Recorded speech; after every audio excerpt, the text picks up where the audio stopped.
When I was almost paralyzed, I was playing football and I broke my back. Do I want to compete at the Olympia one day? Yeah, absolutely. This is bodybuilding. This is not body already built. Because I want people to fuck with me for me before my physique, and my physique is secondary, which is bonkers to me. Never thought that would be possible. I am IFBB pro Nick Justice. I turned pro in July 2024 at Universe. I got a first place pro card, not a second place pro card. Um, Bodybuilding, I never wanted to be a pro bodybuilder. I never even really understood what bodybuilding was. I just knew of it back in high school. I remember watching guys like Jeremy Buendia, Rich Piana, all these, or Calvin Van Moger, all these big names on YouTube at the time. I was like, I want to look like that. And I was always into fitness though. I was the type of person. I grew up in a very small town in northern Wisconsin called Eagle River, Wisconsin, very touristy town. I grew up on a farm, so I was always active and I was always doing something outside, but also in the gym. And I was always the type of person where I'd always be in the gym, outside, doing work on our farm, everything like that. And during um, high school, I would be the type of kid where I would, in the mornings, go to the gym before school. Knew nothing at the time about how to train properly, knew nothing about supplementation. I was taking all these crazy crackhead pre-workouts that were legal at the time that definitely should not be in the body of a young high school kid. And I was training before school. After school, I trained with the team for sports. And that's how I did. I just loved being in the gym. I loved how I felt. I loved, it's like, oh, cool. I'm growing a new muscle. And I didn't really even understand what was happening in my body, but it was just something that I was good at and I could enjoy. Like I remember being a freshman in high school, benching 315 as a freshman in high school. I was like, this is crazy. Now my fitness journey kind of took, going into bodybuilding kind of took a turn when I was almost paralyzed. I was playing football and I broke my back. I kept playing through it. It never has fully healed, but I kept playing through it, and it started as a small stress fracture.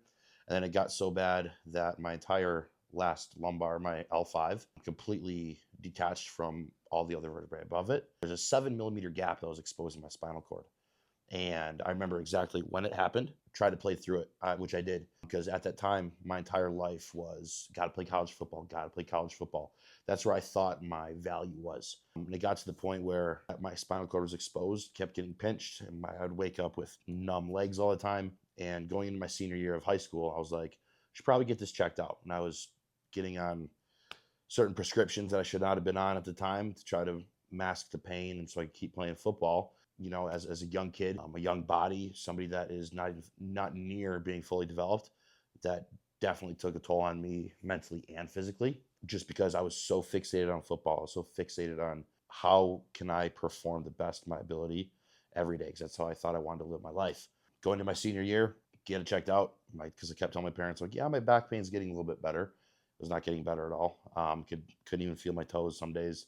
I would trip randomly because my legs would go numb. The doctor's like, how are you still standing after we got MRI and x-rays back? And I'm like, what do you mean? He's like, you're 7 millimeters away from being paralyzed from the waist down. And then it hit me. I was like, my ignorance could have costed me my legs. And at that moment forward, I was like, okay, and he's like, well, we can get surgery. And it's going to be a very invasive surgery because it's so long after the break. And there's a lot of stuff we got to do in there.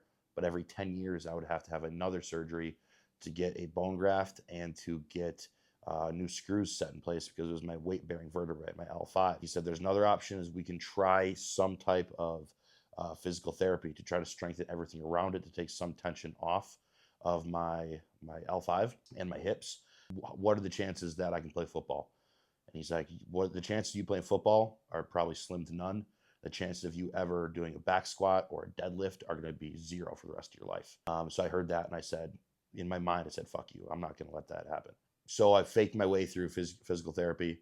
I'm pretty sure that they thought I was lying the entire time, because I just wanted to play football, played football my entire senior season just to get to college, and realized that I awoke and I was like, yeah, I shouldn't have done that, because I want to walk when I'm 30 years old, and college football is a whole new game. That's when I got into bodybuilding. And that is when it really started to take off for me, just personally, not take off anywhere on social media. But I was in college and had a fantastic weight room facility. And it just was like, wow, I'm introduced to so much more pieces of equipment, a different atmosphere, a different culture. And I found a nearby Metroflex in a town called Jefferson, which was near city of my college was in. It was an old, grungy, rundown Metroflex gym, blaring music, big dudes training there, and I was like, "Yo, this is it." I was hooked.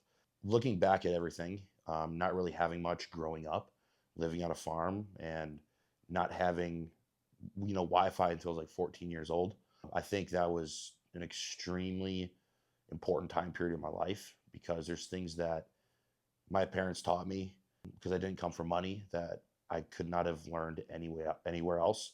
When it came to self reliance, when it came to mental fortitude and grit, my work was when I started when I was a very young age, working on the farm, making sure the farm was going, helping my parents. How we would eat is we would hunt for wild game, and that would be our meat for the entire year practically. And it taught me a lot of what I can do physically and mentally.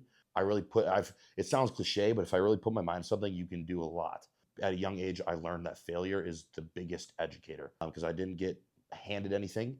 My dad was like, if this breaks, if this doesn't work, figure it out. He would help me, he would guide me, but he's like, you're going to figure it out yourself. I'm not going to tell you, I'm not going to hand you an instruction guidebook to life. And I think that was instilled with me at a very young age, which I still think about to this day when it comes to coaching, my own bodybuilding. Your transformation has inspired a lot of people.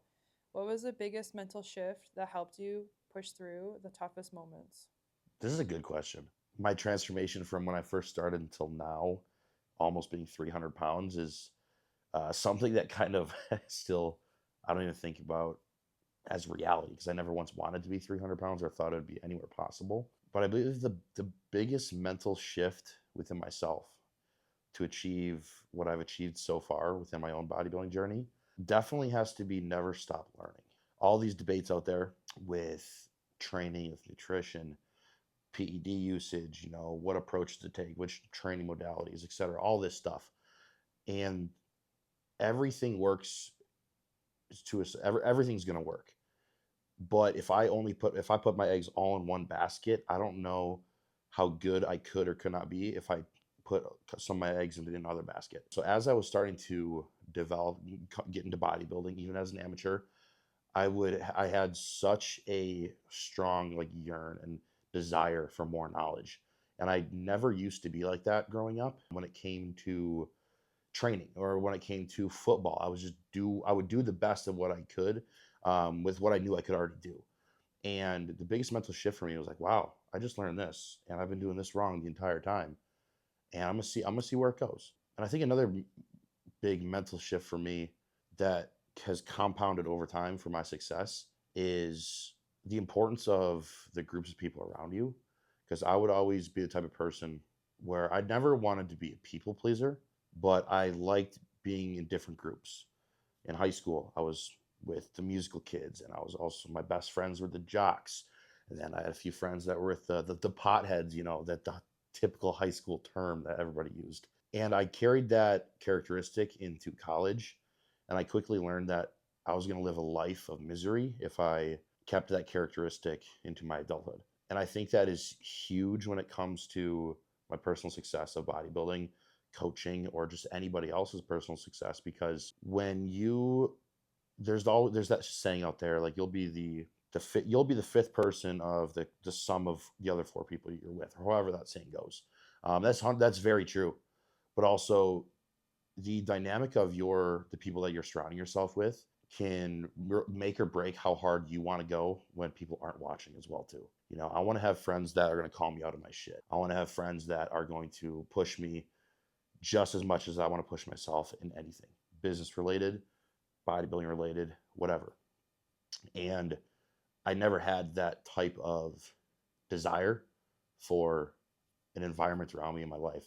And then that biggest mental shift of wanting to seek that in life and keep that in my life, circle small, vision big, changed the trajectory of where I was going with not just competing, but with coaching and my athletes and everything that I would try to embark upon. Built a strong presence in the fitness industry.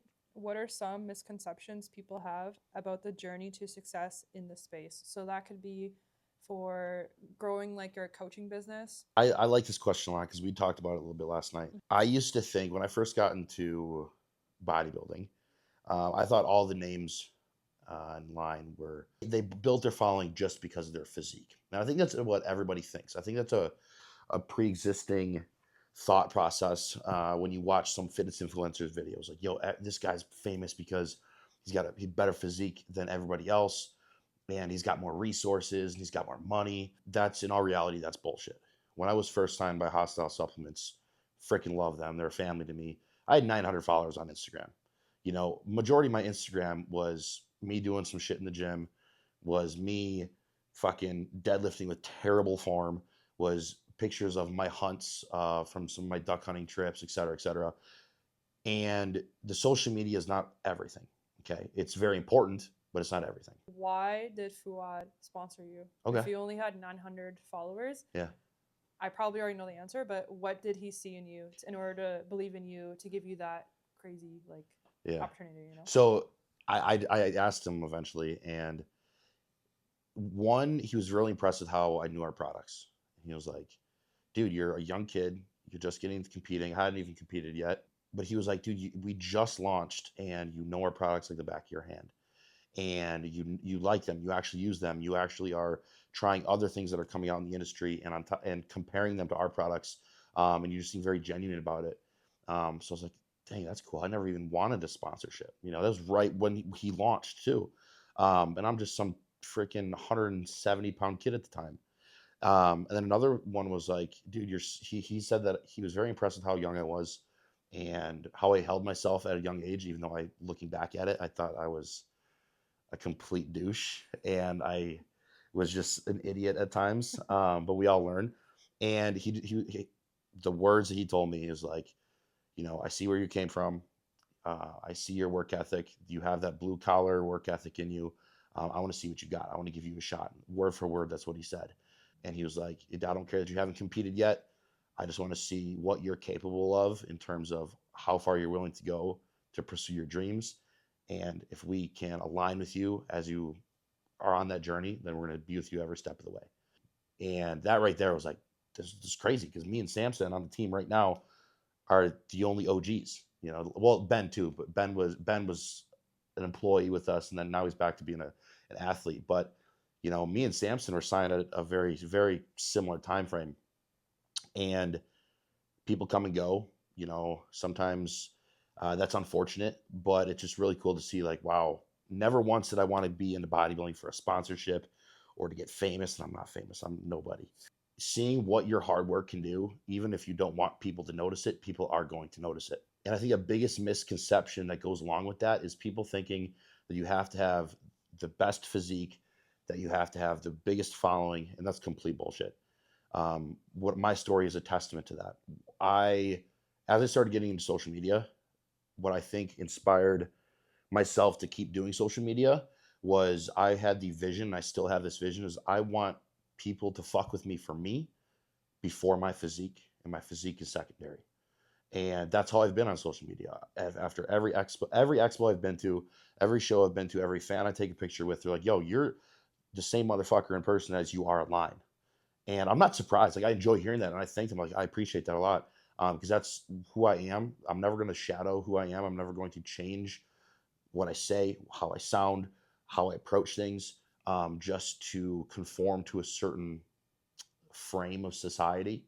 And I think people need to understand it a little bit more. They need to understand it's not about your physique that carries you in the world, the online space. It's can people relate to you? Can people trust you? And can people attach their own emotional journey to your journey as well? And having people become fans for who you are as a person is much more important than having them become a fan for your physique first. You want to create a raving fan for who you are, how you talk to people, you know, people just like feeling your presence when you enter a room. Um, and then after that comes as you keep grinding, as you keep working, they're like, wow, this guy's got a sick physique too. So I think that's the biggest misconception. People always put the physique wanting that model status physique before their own personality, and before they realize how important it is to not lose yourself in a world that's so consumed by social media and so consumed by instant gratification. Cool. So like I agree to that, and I think that it's really important for fans and other athletes to respect you or to respect any other athlete. So developing that ability to have other people respect you that are either competing against you, maybe they're coaching you, or maybe they're a client of yours or a future sponsor, right? Mm-hmm. So like if hundreds or thousands of people respect you, you're gonna have like a lot easier time to maybe getting a second or third or fourth sponsor, or maybe an invitation somewhere that leads to meeting new friends or meeting new fans, depending what it is. So yeah, I definitely agree with like everything you What said. that's so true, because like one thing too, which goes hand in hand with what you said, Mm-hmm. is I think I want honesty around me. Okay, like in my friend group, and I want honesty with whoever I meet. Like if somebody comes up to me at an expo, and I know I'm not everybody's cup of tea. Okay, if somebody comes up to me at an expo or a show and they're like, "Yo, Nick, you're a fucking asshole," I'll probably say thank you. Like I'm not kidding. I'll be like, "Yo, thanks," because you were honest. I don't want you to be beating around the bush just because I'm who I am. And like I'll probably shake that person's hand. You know what I'm saying? Like that honesty factor is so big within this with the social media realm, and I don't have to. I don't try to have everybody like me. I want my people to like me for me. If you don't like me, you can press that unfollow button right now. What's next for you? Any big goals or projects that you are working on that you want to share, or do you know a show that you want to do in the future?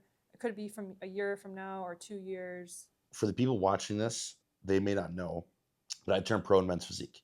No longer men's physique, as you could probably see. But I am just under 300 pounds right now. So men's physique is far out of the question. When I turned pro at men's physique, I was 217 pounds, July 2024, and I'm almost 300 with abs still, which is bonkers to me. Never thought that would be possible while having very good lab markers, while being very healthy, which is the most important thing ever. Because I'm not going to die for this sport. I'm not going to, you know, potentially increase the risk of my life not being here for the people that are closest to me. So my goals are different now, and my goals are we're going to go into bodybuilding, and we're going to see where it goes, where it takes us.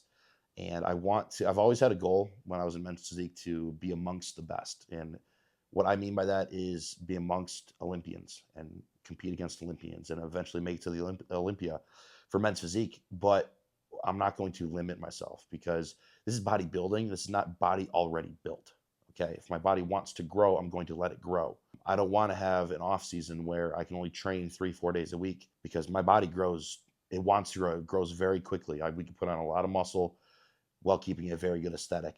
That's not fun for me. I don't want to just be in the gym every once in a while, training semi hard. So that's why we're like, yo, we accomplished going pro, and right now your body just wants to go places where we didn't expect it to go. So that's what we're going to do. So we're going into bodybuilding. Do I want to compete at the Olympia one day? Yeah, absolutely.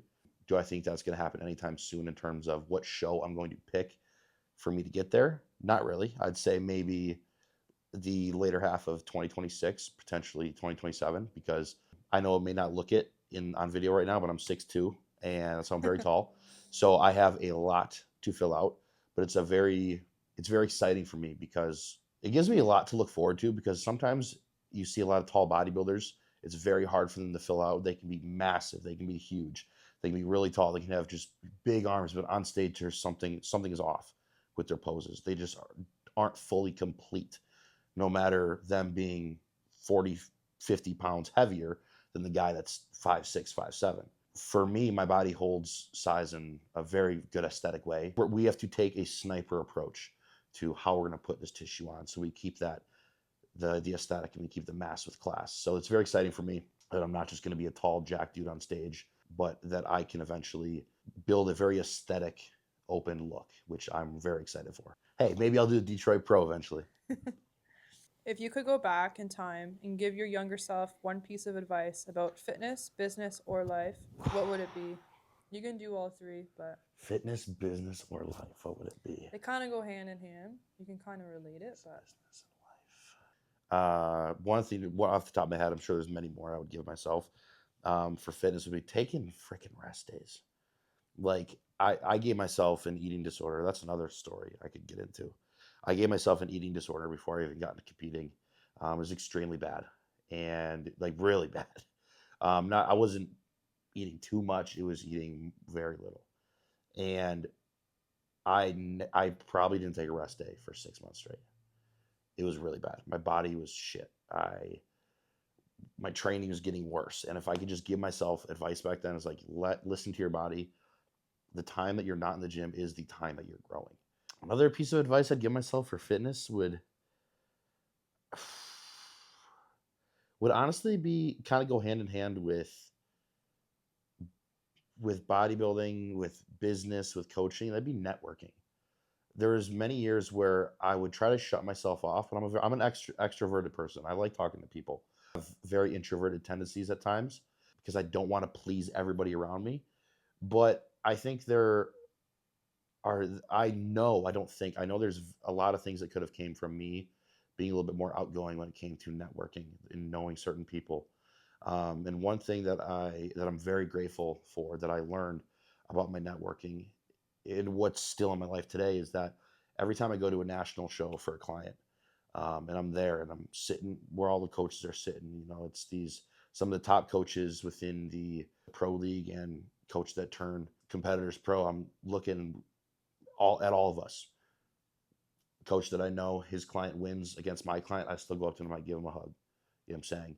After the show is done, we're all eating dinner together, and we had clients competing against each other, and we're all friends, and we're all asking each other certain things, and asking for help a lot of times too, when we have every reason not to talk to each other because we have clients competing against each other.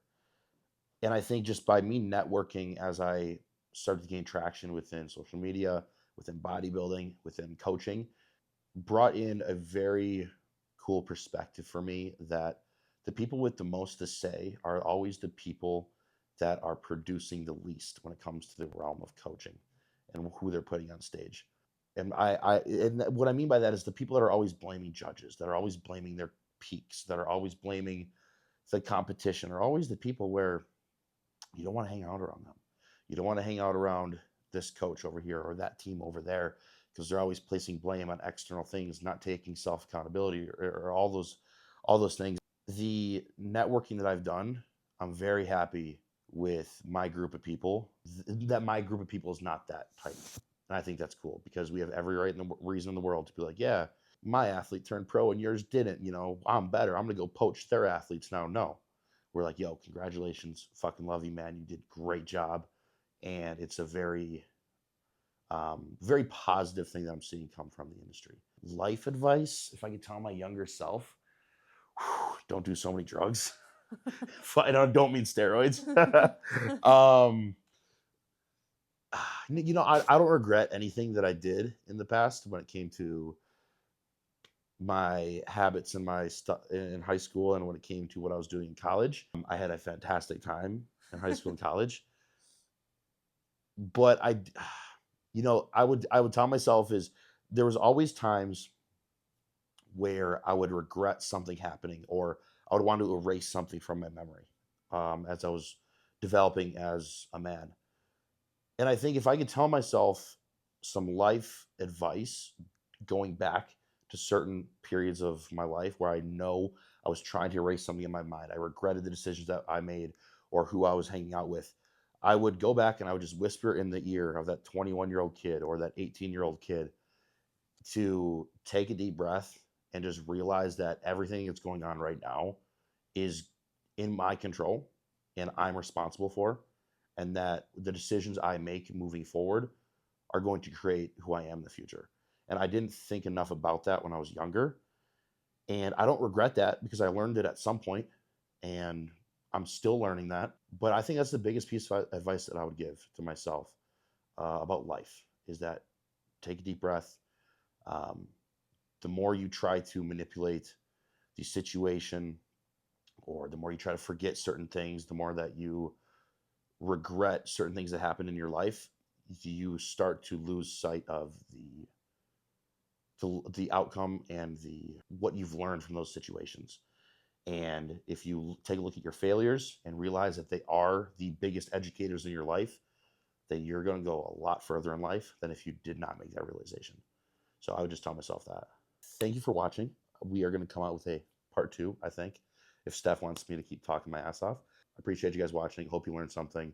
Part 2 is going to be cool. We're going to get into that one.